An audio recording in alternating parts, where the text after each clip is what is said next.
This episode of Love Thy Neighbourhood is brought to you by FreeNow, the mobility super app. Like all kings, the King of London loves his luxuries.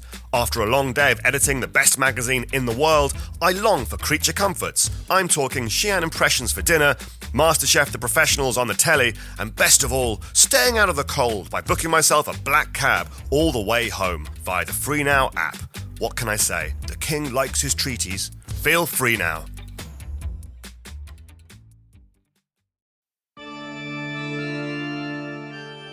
Derry. Yeah. Is it a city? Yes, it is a city. Yes, it is a city, you cheeky shite. I've got through 15 or whatever episodes of this, having essentially kept my reputation clean, and now I've fucked it.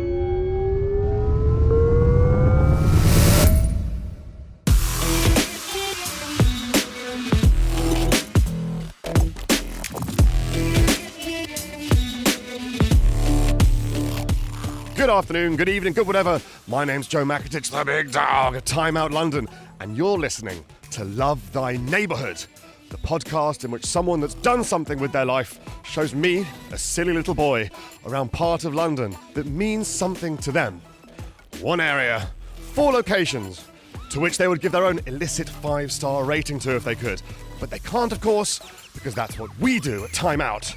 Upon discovery of Tavern Rare or Playhouse Suite, Exhibition Fair, we pluck at 5 golden stars with care and bestow upon the venue history's share. A little poem there. I don't know what came over me. We are in a part of London, of course, that has a lot of literary merit. I'm referring, of course, to Soho. Lovely, lovely Soho. We're finally here. A lot of people have been asking when we would cover it. We were just waiting for someone to come along and choose it, to be honest, and someone finally has. Very, very dear to me, this place. I've spent a lot of time here over the years, and if you love London, I'm sure you have as well. It was, of course, right back at the beginning, just 2 squares, Golden Square and Soho Square, and lots of rich people lived on them, and eventually things like cholera meant the rich people made a break for Mayfair. And eventually, as is often the way, cheaper accommodation meant that the immigrants moved in, Greek immigrants, Italian immigrants, eventually Chinese immigrants, and the area sort of became synonymous with revelry and music and laughter and drink and things like that. And the police, there they go. We are actually just walking past the old Time Out office as well. Bit of a blast from the past. Very, very nice. Soho now, of course, not so synonymous with sleaze and iniquity. More closely related to flat whites and television production companies and things like that. But that's fine. I still think it does, especially the south of it, maintain a feeling of kind of weird village life. It has a kind of small town feel to it. Lots of people would say the same. The pubs have locals. The buildings aren't tall.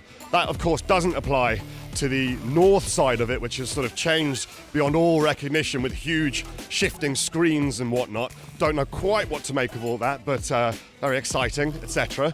Today's guest, who summons me here, very exciting, it is Saoirse Monica Jackson. Saoirse Monica Jackson, of course, the main protagonist from the #1 worldwide smash hit, Derry Girls, where she played Erin Quinn and became incredibly famous as a result of that. Since then, it's windy. Since then, she starred in The Flash, which was the DC superhero film, and she was in Jez Butterworth's follow-up to Jerusalem, The Ferryman. She was in the West End version of that, but now this year, she's going to appear in Netflix's adaptation of The Decameron. Not the David Cameron, The Decameron, which is a collection of witty, dark short stories by Giovanni Boccaccio, 14th century Italian man who wrote stories about the Black Death coming to Florence. And she's in that this year with a load of famous people, and I'm sure it will be absolutely fantastic. Anyway, very exciting to be in Soho. Looking forward to meeting her, and we are now approaching our first location. So let's go and say hello.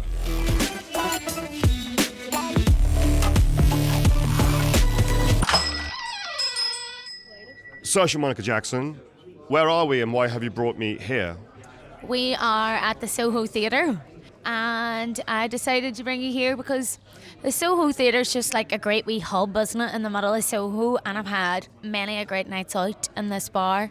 I feel like it's a good meeting spot for everybody. When I was doing The Ferryman a couple of years ago, we would often come here afterwards.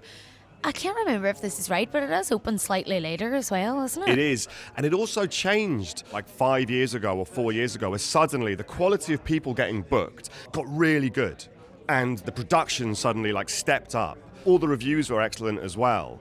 I think it was to do with he died sadly young, but the dramaturge they had, a guy called Adam Brace, I think his like eye for detail and stuff seemed to have made a huge difference. I don't know if you were sort of aware of this place before and after him, but he definitely had a big impact. Amazing.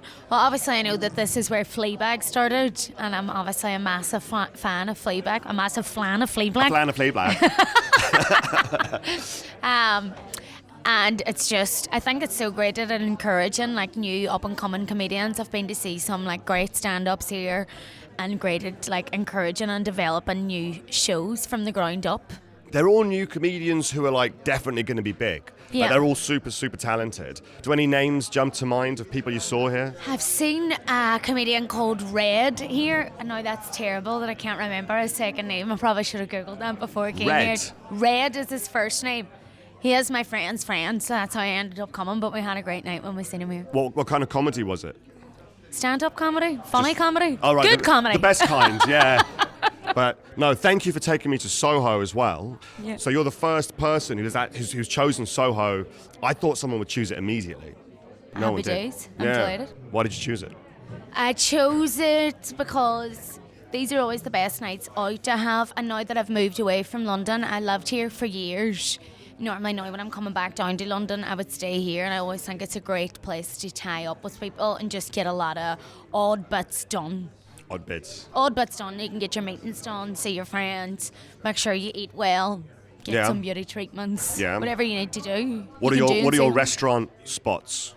My new top hitter is Lena Stores. I do love it. I know that it could be thought of as a bit of a chain, but is it a chain if there's only two and one is a deli? I hate to break it to you, there's more than two now. Is And there's there? there's a Lena Stores bar under the original Lena Stores. I'm not saying it's a bad thing, you know. I think that I would not really see that as a chain, more just like a go-getter. Yeah, like like an a up-and-comer. Yeah, like a spreader. Yeah, rather than a big chain. And I just Yeah. like it that it's pasta tapas, so you can have a little bit of everything. I'm a fan of that. Yeah. What was the last thing you saw here? Do you remember? I probably read the last time I was here. When I come down, I always try to catch a play. I've not been too fortunate the last couple of times when I've came to London. I've been a bit busy or occupied with other things. But the last thing I probably seen here was that comedian Red. I'm going to see my friend's play tomorrow night. Which one's that? I think it's transferred from the Almeida, and it's got my good friend Tanya Reynolds in it, so I'm really looking forward to seeing it. Well, I hope tomorrow it's night. good, yeah. I'm sure it will, but she's a brilliant actress, and it's got raving reviews, so I can't wait. I can only apologise in advance if our theatre critic goes and gives it a sort of middling review. I have no control over him. We call him the Beast for a reason. He's untamable. Maybe he just needs a slap. I daren't slap the Beast. I have a bulldog with an enormous mouth that I would sooner slap than slap Anjay. I've heard how adorable your dog is. He's an asshole. He's like the bane of my existence. I'll be sad when he dies, but with any luck, it's soon. And do you have to have a license for him because he's a bulldog? I'm not going to admit over a microphone that I don't have a license for a dangerous animal. Because I heard they're really stepping that up now. I heard it on the news this morning that if you're caught without a license, and they'll just keep sending the penalties until you pay them, which is like. I definitely have a license for him, and he's not like okay. an XL bully. I'm not one of those guys walking around with a sort of breeze block shaped dog. Okay. Yeah. What's the difference between an XL bulldog and a normal I have a bulldog? theory that no one really knows what an XL bully is. They just see photos and they look kind of scary. Yeah. But I don't think any expert's really able to go, this is the genetic makeup of an XL bully. I think it's a weird mix of loads of things. And if you see a dog that sort of seems scary, you can just now go, I reckon that's an XL bully. And you then, in turn, become a bully by doing that? You become an XL bully. Yeah. A human-sized bully. The most And dangerous can you bully of all. imagine touting on somebody for having the dog that they love and like getting that dog taken away from them? No. Or getting that dog put down? You have to be like a special kind of asshole to do that. If it bit my arm off, I can imagine doing that. Okay, if it did bite your arm off, but when I was listening to it on ITV this morning, these are people that like there's been no particular incident. They're just like run-of-the-mill, we would call them at home, touts. Yeah. I was Yeah. thinking maybe of using this podcast to sort of start like an anti-snitch campaign. Do you know what I mean? Because there's like, I've seen like quite a lot of shoplifting recently in London with like food and things like that. Aw. And I just think, just look away. Just look Yeah. away. I think it's a known thing. I think if you're in stealing food, then you probably need to, it's not a situation that anybody wants to be in, and I can't imagine ever. Yeah, there's a difference between like a 14-year-old Yeah. stealing a handful of Wrigley's chewing gum Yeah. for the illicit high, and it is a high, so Yeah. sure, it can be fun.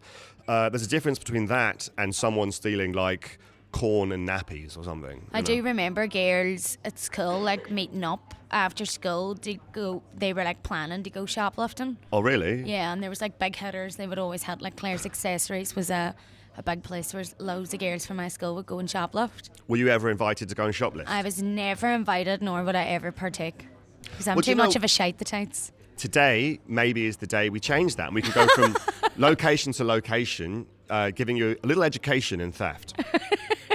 So you can make up for all that lost time. Maybe your life would have turned out very differently had you actually tried stealing stuff. I don't know how. Sometimes I don't charge myself for the plastic bag, not because I'm doing it on purpose, but because I'm not going to go back into the payment system just to pay for the plastic bag. But I do always feel a real state of panic as I'm walking out the door. You don't feel like the thrill. For you, it's pure panic. It's just pure panic because I just think I'd be so embarrassed if someone caught me as well. Like how embarrassing that I would just Yeah, want that to pay would for be the plastic bad. bag. I suppose if you do have a higher profile than most, there's a secondary level of fear, which is like imagining the kind of like the news reports and stuff in the Daily Mail saying like Saoirse steals plastic bag. Well, let's just see how this podcast goes. Yeah. I think you know what? Shame on me, because until yesterday, I'd not realised that you were in the Jez Butterworth Ferryman, the West End production of it. That's amazing. Oh, thank you. That's so cool. Yeah. I mean, what was it like to be in that? It was a brilliant experience. It was my first and only show I've ever done in the West End, and it was just such a joyous cast to be part of. It just felt like a really fun play to be part of because we had animals and kids and stuff involved in the production. It really felt every night that anything could happen. And we were all, the younger cast especially, there was a good lot of kids that were around the same age as me that were playing the kids. Yeah. And it was just it was a fun time. It was It a fun must have time been- living in London, and having a dressing room in the West End sort of feels like you've got a little office as well in town. Oh, that's so cool. Because presumably, if Jez Butterworth says, I'd like to put you in my play, like there's not a single actor on earth who would be like, not sure. Not sure exactly. That's like being called up to the acting World Cup, presumably. I don't know. It's like such a high acclaim. Yeah, and Jez's writing is absolutely, it's gorgeous writing, and there was such funny moments in the play, and it followed just a family going through quite a difficult time, and I thought it was quite an interesting thing to look at in Irish history with the disappeared as well. So yeah, it was definitely a very fun experience. Oh, that's amazing. Well, I feel like we should probably move on from this wonderful theatre. Happy days. Go for a little wonder. Does that sound good? That sounds good to me. Let's do it.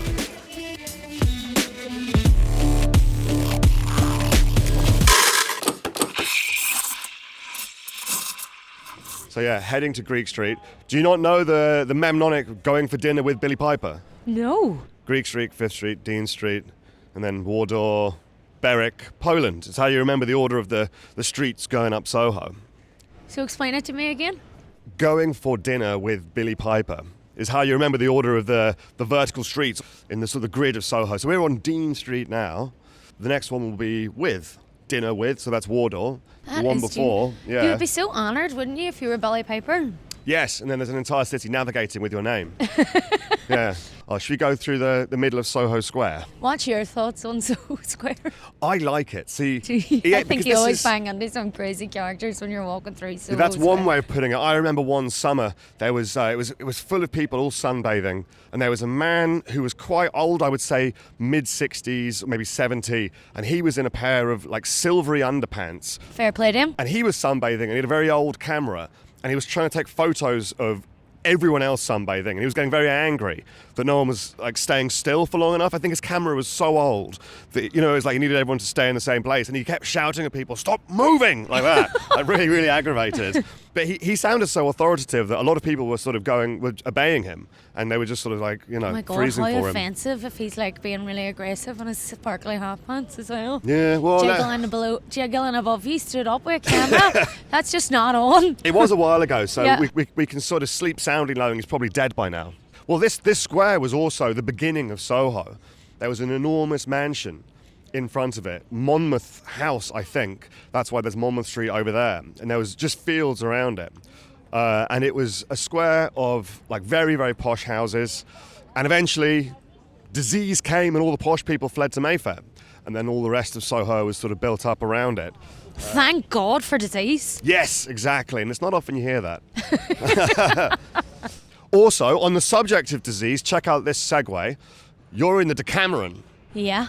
And that's coming out this year. That's heavily influenced by disease. Yeah, Isn't it's diseased. Yeah.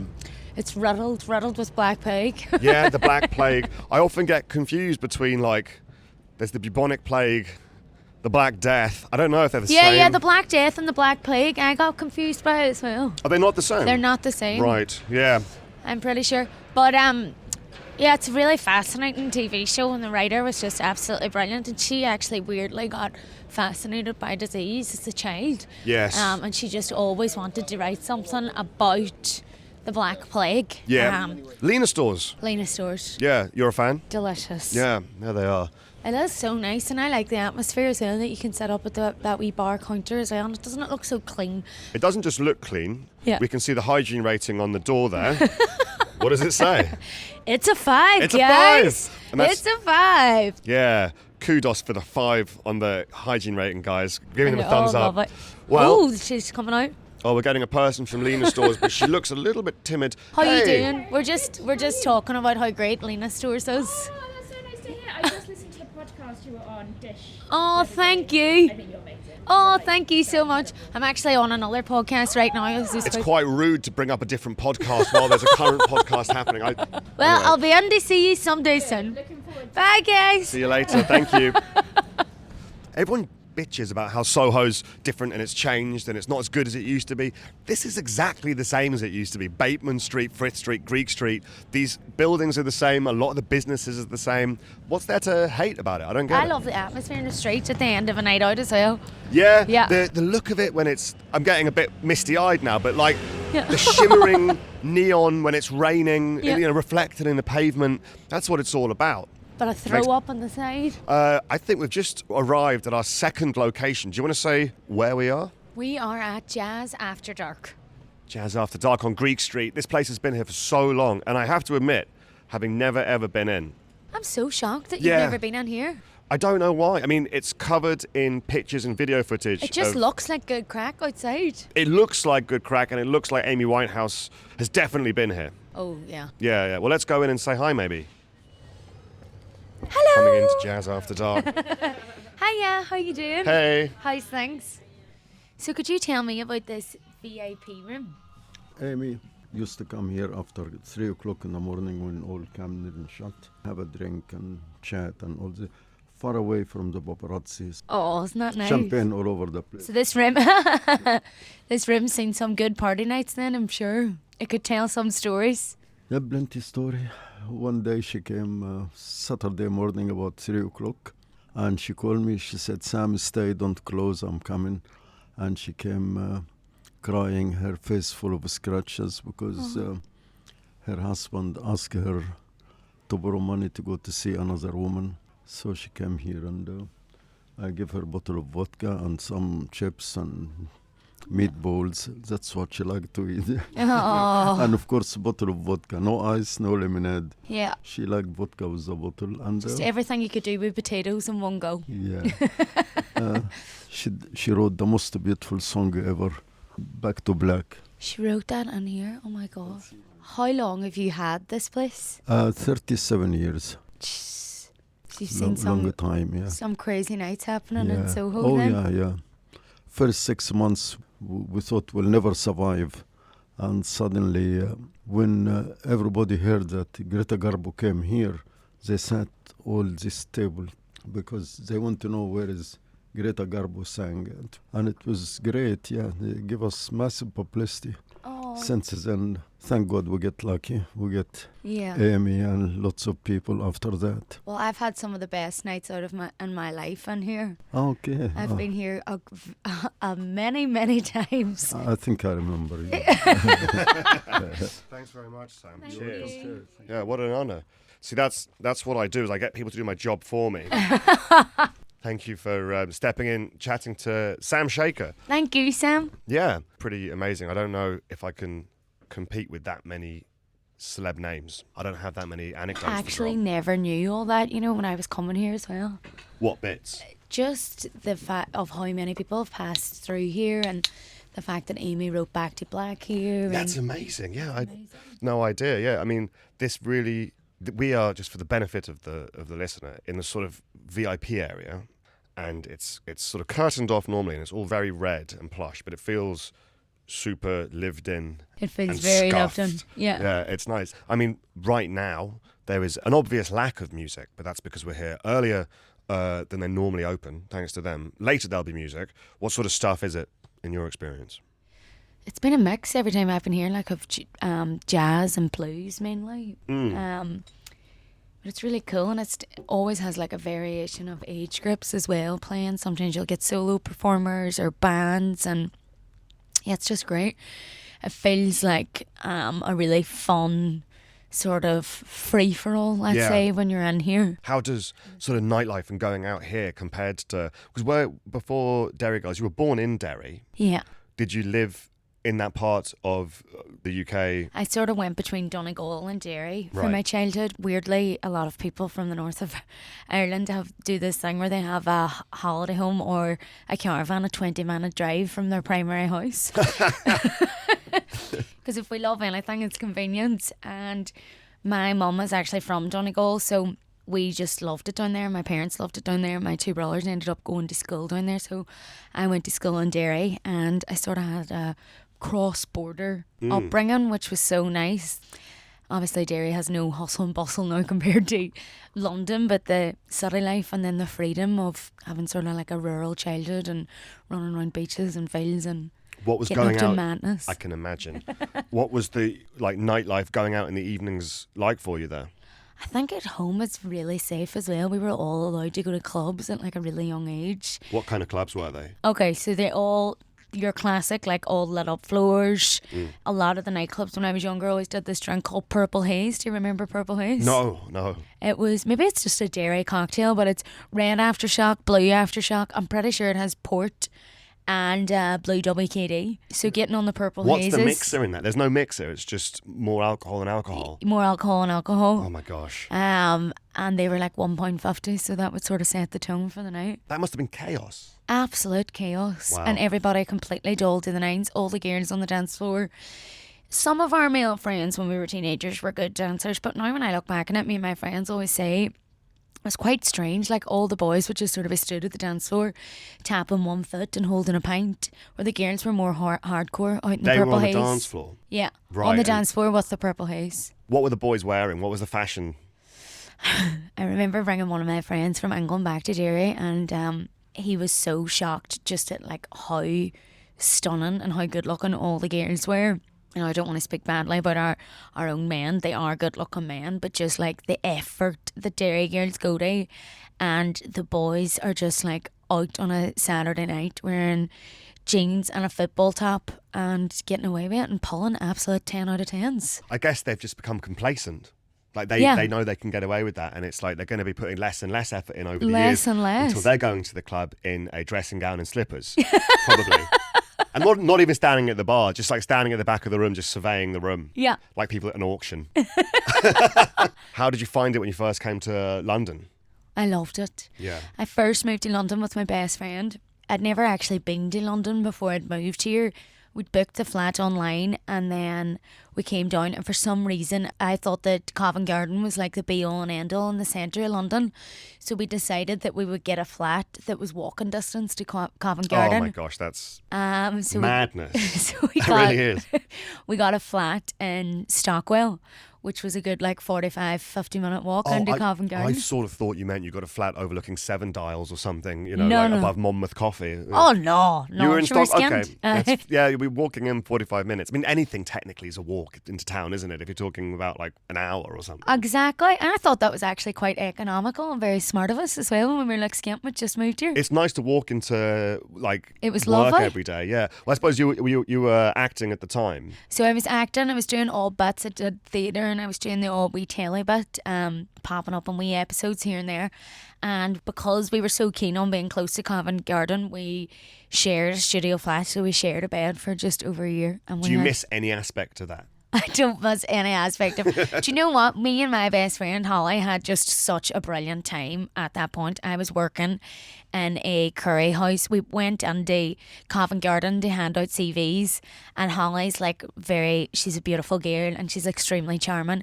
Holly managed to bag herself a job at Carnmillan, and I got a job in a curry house called Mama Masala's, I think it was called. Where was Mama Masala's? In Covent Gardens. Or no, it was called Curry Zone or Mama Masala's. Something like this. I think you've conflated two because there's Masala Zone. Masala Zone, that's Yeah. what it is. Masala Yeah. Zone. Yeah, I think it's a Mama Masala's is in Derry. right. Okay, so I yeah, often you do that, get the name slightly wrong. Quite young to have sort of that kind of early onset dementia occurring, but it comes for all of us.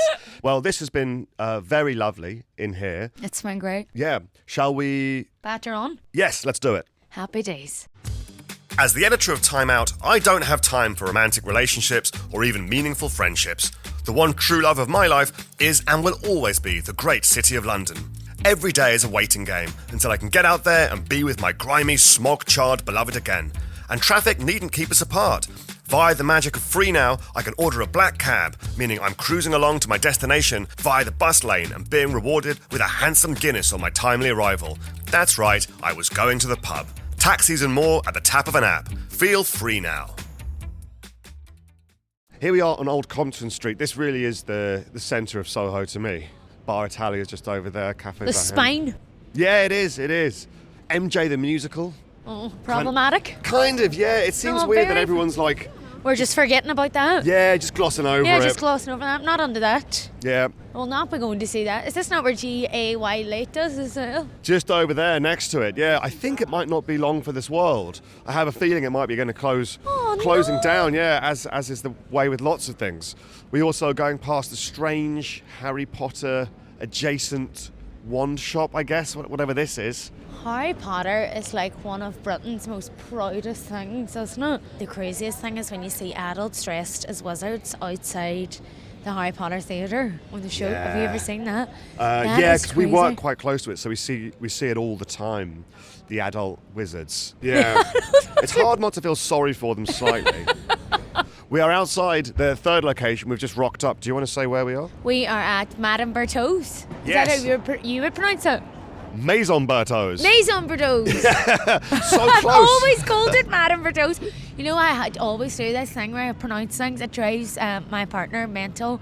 I always get the name of things slightly wrong. But then you can sort of pretend you're doing it for a joke as well, even though clearly it's not. It's not clear it was on purpose. But I love this place and it's got so much character outside. Yeah, I think it is Yeah. London's oldest patisserie. Yeah, it was part of what was called like the French area, I think. Hence the French house just over there as well, the pub. Shall we go inside? Yeah, perfect. Lead the way. Happy days. Here we go. Well, it's quite busy. We're here in front of a lot of Hi. cakes. Hello. Hello, how you Hey doing? there. I'm definitely going to have a slice I'm of going to go it. for Frangipan. It's probably the best thing about the podcast is getting cake sometimes. This is good. We're going up. Have you been in here before, Joe? I've been in Maison Bertaux, or as you call it, Madame Bertaux, and we're going up the winding staircase up to the first floor, which I've not been up to, and this is quite exciting. You a cake fan? I'm a big cake fan. There's a real cake and sticky bun culture where I'm from. Oh, really? And I just feel like I have sort of like an older person's palate. I spent a lot of time with my grandparents growing up, so anything that old people like, I love it. What are your top cakes? I like blueberry and chocolate. That's a great combination as well. And there's a thing that's famous, and I think it comes from Belfast, and it's called a 15. And it's got 15 different ingredients in it. And it's just like, it's not hard to make. You just get like marshmallows and chocolate and whatever nuts and stuff is in it. You just smush it together and then you just put it in the fridge for an hour. And I really like that as well. That sounds Anything good. that's going to rip your back teeth out, I seem to be a fan of. Oh, the frangipane has arrived. Thank you so much. That's very, very kind. Are you addicted to Traitors? Oh, I've dropped some cake. In the know same what? way everyone else is. I tried to watch it, but my partner Hector wasn't hooked straight away, so we veered away from it. And then on the last final episode, he suggested to me that we sit and watch it together, and I was like, I tried to get you to watch this. What has happened? So now I've just seen the finale, but I've not seen any of the rest of it. It made absolutely no sense to me. That's a mad way of doing it. I know. Yeah. What is it about it? Explain to me why it is so. Is it the music that just makes it so tense? I am not the person to ask, but I think people just like second guessing other people's thought patterns the whole time. So watching it, Yeah. trying to get into the head of these people who have just like wild thoughts about what's going on the entire way through. But apparently Australian traitors, that could be one. If you want some sort of like an entry-level drug into the traitors universe. There's always a niche, isn't there? Afterwards, like everybody's like, if you like Married at First Sight, you should love Australian. Yeah. every so- cooking show's got like an Australian version that people seem to think is better than the real one. If you had to go on any game show, what would you go on? I'd go on MasterChef The Professionals, but as a judge, I think. I think so, yeah. As a judge. Yeah. Fair play to you. I love the confidence, Joe. Well, I thought about it quite a lot, and I think I would be in my element. I wouldn't make a fool of myself. I think I'd make a fool of myself in any other context apart from MasterChef The Professionals. Is that a game show, though? That is a game show, isn't it? Because there's an ultimate, like, the aim game is There's a to- winning. Yeah, there's a winner and a is loser. to win. Now, nobody's in it to fucking lose, baby. That's true. Yeah. What about you? If you had to be in a game show, If I had to be in a game show, would you be in Countdown? no, I would be terrible at Countdown. University Challenge. I would also be terrible at that as well. I think I panic a lot under pressure. Mm. Well, I've done Bake Off. I wouldn't mind doing MasterChef as well. How I did would you do on Mas- Bake Off? I'm ashamed to say I didn't see it. Well, my competition wasn't very good, but I did win. That's a very humble way of saying you won. But I found it really stressful, so I actually wouldn't be keen to ever do a game show again. Is it genuinely stressful to... It's genuinely really stressful. At one point, I sat down and there was tears in my eyes because I had nothing to bake because everything went wrong. Oh, no. Yeah, it was really stressful. Do you not feel like when it's happening, you've signed up to do the game show and it's all occurring and they're filming you Yeah. and you're feeling really stressed? Do you not feel like just saying to them, stop? Like, I'm SMJ. Yeah. You know? I didn't sign up to cry. Do you know what I mean? It's like, please make this pleasurable for me. There was one point when they were trying to film me and ask me questions about like this, and I was so concerned about my cake that I did actually ask them to stop because I thought I was going to start crying. I was like, "You're distracting me," which was obviously the Any point. normal person would do the same. You Yeah. would just be going, fuck off, fuck off, fuck Yeah, off. and like it's that. fucking roasting as well inside Yeah. that tent. Oh, is it? It's absolutely boiling. They film it over like the midsummer. Yeah. Oh my god. I remember pretending that it was Christmas, so I was sweating. Yeah. So you've done that one. You've done that game And show. that has massively put me off. This might seem a weird question, but like obviously Dairy Girls was so famous globally. There must be quite a lot of getting like recognised and people saying hello. So when you walk into a room like this one where it's mainly people from East Asia, I would say, are you relieved because there's less of a chance they're going to recognise you? I just think like, oh, they really need to get better at the distribution in East Asia. I just think, God damn it. You're like, why aren't they recognising me? Why? Shit. Yeah. I'm yeah. just concerned. It's true when we came in here, you refused to come upstairs Yeah. until every single person in the Clapped. cafe clapped and stuff. And Yeah. and then you said, clapping's not enough, what's my name? Naturally. You What's kept my saying, name? what's my name? Shout it. Took us 40 minutes to get upstairs. Can I try your cake too? No. Oh, come on. Don't be stingy. Okay, you can have a little bit of cake. Come on. Let's see.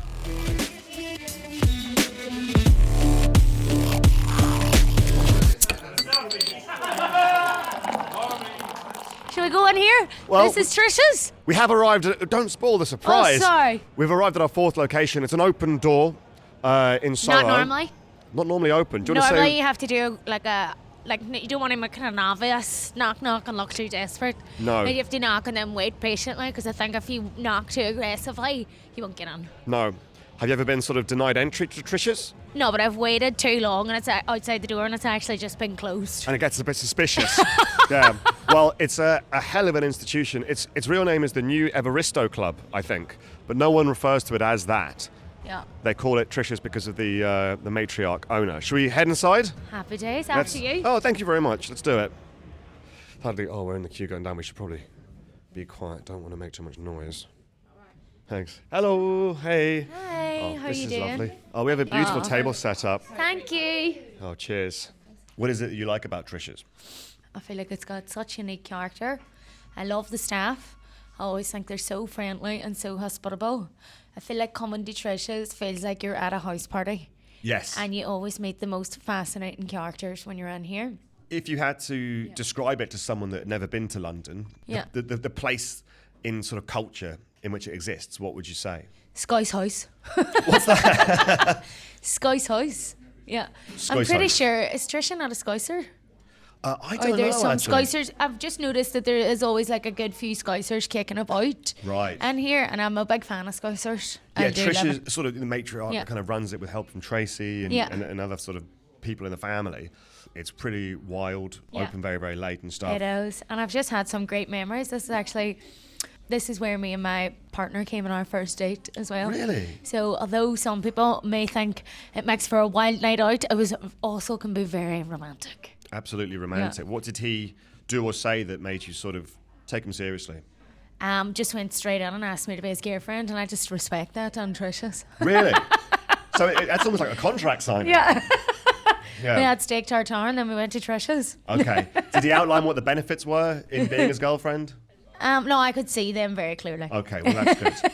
That's good for him. It is such a Yeah. brilliant place, and it's amazing that like it's still here because Soho needs places like this Yeah. that have like a kind of weird Yeah. energy, and it's a bit Yeah. kind of rough and ready. You know, Yeah, that's it what feels fun like somewhere is. you could find at home in Derry or Donegal. Oh, really? That's Yeah, like a interesting. proper watering hole that sort of everybody feels welcome on. And In these sorts of places as well, anyone can sort of fit in. Like Exactly. in Trisha's, it's like all ages, yeah, all types of people. all types of people from all walks of life. Yeah, it's not like a members club with like status Yeah. or anything. You know what I mean? But It's it not- feels like somewhere you need to know about. yes, absolutely. Yeah. Have you had great nights here? Do you know what? Not like probably as many as I should have had, but certainly some. I've been here with my girlfriend and had an absolutely lovely time. It turned out her ex-boyfriend was here at the same time.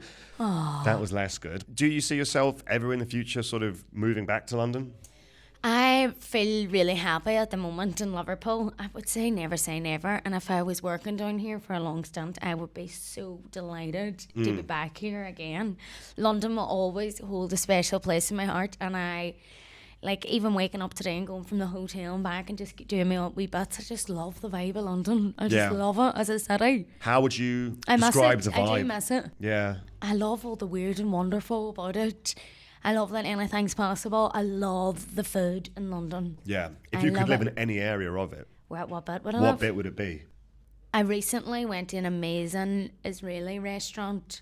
Was it called Hi or Hiya off Portobello Road? Oh. And I was really on it. But maybe that's just now that I'm 30. I'm like, well, I'd love to live in Portobello Road. No, I think it's and a we've lovely... dream catchers. Yes.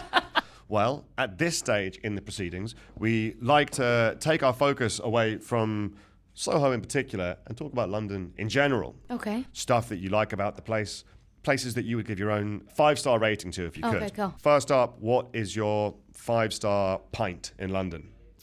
The Chesham Arms in Hackney.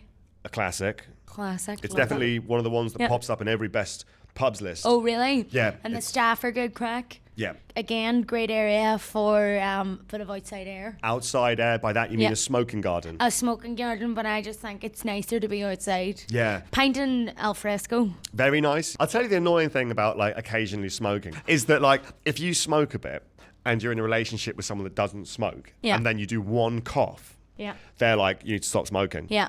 And it's like, it was just a cough. It was just a cough. It's not cancer yet. Yeah. Do you know what I mean? But that would really make me question that person. Oh, really? Aye. Because I would just be like, you just fucking really enjoyed saying that. Yeah, they're What sort an of absolute narc. rubbing my nose in it. Yeah, narc Yeah. is the word. Yeah. Do you have a 5-star pizza? I used to love that Santa Maria. It's a classic. It's Is it a very classic? good. Yeah. Am I just a basic bitch? No, just ringing out the classics. No, a classic in a good way. Okay. Better fresh when you get it on store because I do find that sourdough it gets too soggy in the middle, and I don't like to be slapped on the chin by my pizza. No one does I really. don't like a too thick cheese ratio, and that's the only time I'll complain about too much cheese is on a pizza. Because then What- it just becomes glorified cheese on toast. Yes, it does. Absolutely. What sort of toppings are you getting? I like an anchovies and olives or fresh jalapenos. I really do not like chicken on any bread. Yes, yeah, that's I fair. think it's way too dry. Anchovies and olives Yeah. should be considered a grown-up pizza. That's like an adult Sophisticated pizza. gal. Yeah, I'm a Bet you margin. took you by surprise there, Joe. Oh yeah, absolutely. Not for 6. Well, what I'm about to tell you will take you by surprise, Saoirse. You're going to give me some money. No. No money. Just margarita for me. Just a margarita. Just a margarita for me because the flavour has nowhere to hide. Okay. Yeah, so the bare essentials of a pizza are presented to you. The chefs have to really Yeah. be on their A game. I You see where I'm understand coming that. from? Yeah. Yeah. I understand. Are you supping that up and really tasting for the oregano and the basil and stuff on it? Are you? That's exactly it. Yeah. I'm Yeah. feeding it to myself in tiny little... Are you blowing out your nose onto the pizza before you eat it? Like it's and then eating it? Exactly like that, yeah. It's not painting a particularly flattering light of myself, but that is, you wanted to hear how the sausage was made. That's it. Yeah, it's delicious. Do you have a 5-star park?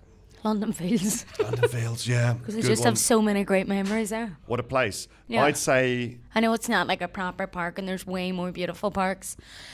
And actually it's pretty run down, but I just have some great memories in London Fields. what kind of memories? Not suitable for a podcast, but Oh. just some good times there. Could you allude to the memories? Aye, just like some birthday parties in the park. Oh, that Just sounds sitting nice. there having a couple of drinks in the park, having a little picnic with some friends. That sounds good. Yeah. It can get very crowded, though, in the summer. It can get very crowded. Packed with people like yourself having picnics, Yeah. behaving badly. I never littered in London Fields, if that's what you're implying. No, I don't see you as a litterer. I at didn't all. do that, Joe. Yeah. I see you Yeah, being very, yeah. very, very like officious and careful about where you leave your Aye. waste, Aye. all waste products. Yeah.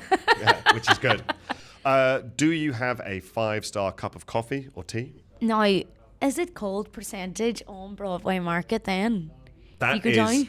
it's I know called that's the most wankery one, isn't it? Because it's not even a name, it's just a symbol. None more wanky.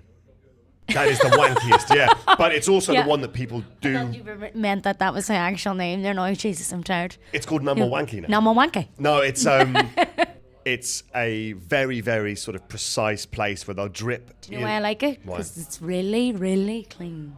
It's clean, They yes. look like they wash their hands loads.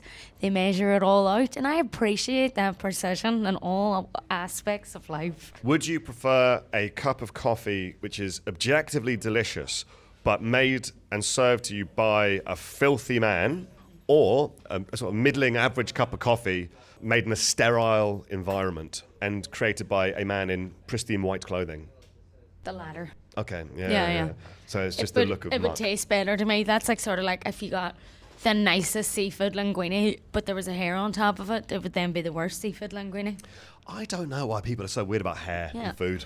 Everyone always talks about hair and food like Have it's this you whole... ever had to pull a hair out of your throat? Well, I have longish hair, so I get my hair in my mouth all the time if I'm cooking.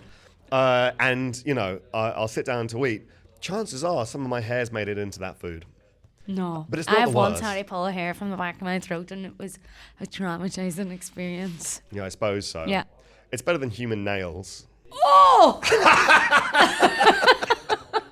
Jesus Christ! Well, I'm just saying, on the scale of awful things to find in your food that's Yeah. come from a human. I once got out of an Uber early because there was bitten fingernails on the back of it, and I noticed it, and I was like, stop the car. That's bad. Do you have a 5-star burger? This is so bad, guys, but like I just think that you can't whack Five Guys. Five Guys, It yes. is a yeah. great, is that allowed? Am I allowed to say that? You're allowed whatever you want, yeah. Because it's just the perfect bread to meat ratio. Yes. And I love that they do uncooked onions because I really appreciate the crunch. Yep. I appreciate the uncooked jalapeno. I love the seasoning on the fries. I'm a massive burger fan. I love a burger. If you had to put this is a very... Yeah.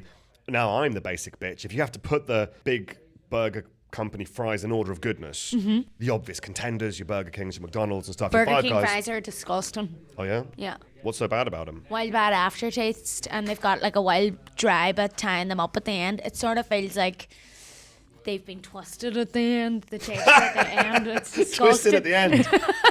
Yeah. It's like the pepperonis of fries. I see, yeah. I don't like it. Do you have, and I feel like this is something you will have, a 5-star tourist attraction in London? Does this count as a tourist attraction? There's a wee boat on the South Bank that's just a bar, but it's a boat. But is Oh that a my tour- God, pub on a boat. Yeah, That's what I call it anyway. Aye. What a place. that's lovely, isn't it? What about a 5-star performance you've seen in London? Jodie Comer doing Prima Facie, or Prima Facie. I always pronounce that wrong. I think it's Prima Facie, is it? Prima Facie. I think so. Oh, do you know what? I don't know what I'm talking about. Yeah, let's go with your Jodie Comer, and that pronunciation. was an unbelievable performance. It's the best live performance I've ever seen, and it's the most moved I've ever seen an audience as well. Afterwards, there was such a connected feeling in the room, and for a one-woman show, she just held it together the whole way through, and I was completely blown away. I had to actually walk after I came out of the theatre and just walk around Soho and the West End, just doing laps, just because I was so taken aback by what I just seen before I even had like the mental capacity to buzz an Uber. What was so good about it? She's just an absolute powerhouse as an actor, and it was such a beautiful script. It was taken from such an interesting angle, and it was such an important subject, and she just emulated all the characters the whole way through it so well, and she's just so incredibly talented. It was Yeah. amazing. That's the best thing I've ever seen live here. Do you have a 5-star city that's not London, and you can't say New York because that's sort of cheating? Derry? Derry. Yeah. Is it a city? Yes, it is. Yes, city. it is a Shit. city, you cheeky shite. I've never been. In my mind, it was smaller than a city. No, It is a city. No, it is Okay, a yeah. city. We've a cathedral. I've really put my foot in it there. Yeah. I've got through 15 or whatever episodes of this, having essentially kept Yeah. my reputation clean, and now I've fucked it. What is it about Derry? I think that it's just the people. It's the people of Derry that make Derry. It's also a really beautiful city, and I think it's like really well kept. Yeah. We've got some great bars. We've got some great cultural hotspots, museums, amazing live music, and it's just it's just got a lovely energy as a place, and it's filled with history, Yeah. and the people are just so welcoming. Was it a surreal feeling, loving a city so much, and then also being part of its a coming out party to the whole world? You made, with obviously Derry Yeah. Girls, Derry visible to a global audience. Was that Yeah. sort of surreal?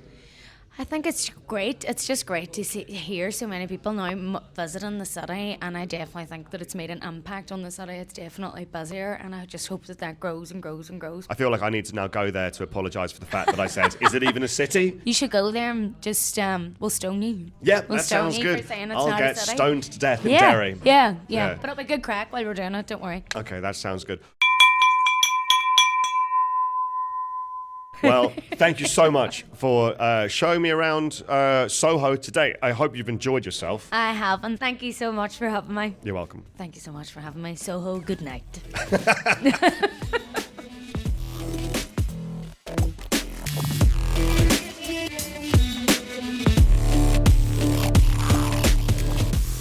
There we go. That was Saoirse Monica Jackson's Soho, and so nice to finally be here in the centre of town, somewhere that I love very, very much. A light rain is falling now in the evening. It's quite chilly. What with this being Winter Moon, the series. Winter Moon, if maybe the producer could put a nice echo in my voice as I say that. Saoirse is in The Decameron, which is coming out this year on Netflix, and it sounds like a pretty amazing series. Comedy, drama, sadness, plague, syphilis. It's got all the ingredients of a great TV series, and you should definitely check it out. She was absolutely lovely today, and my fandom is renewed. If you want to hear more from us, as usual, do subscribe to Love Thy Neighbourhood every Tuesday. It's probably the best thing out there, I would say, in terms of things. Give us a rating of 5 stars. That definitely helps. And we'll catch up with you next time. I hope you enjoyed it. Love thyself and love thy neighbourhood. Cheerio.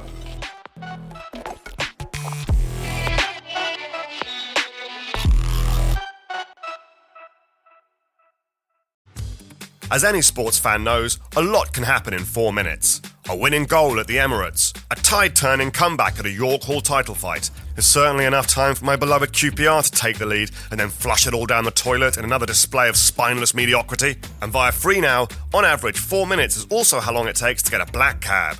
Who needs a 4-minute mile when you can jump in a 4-minute cab? Taxis and more at the tap of an app. Feel free now.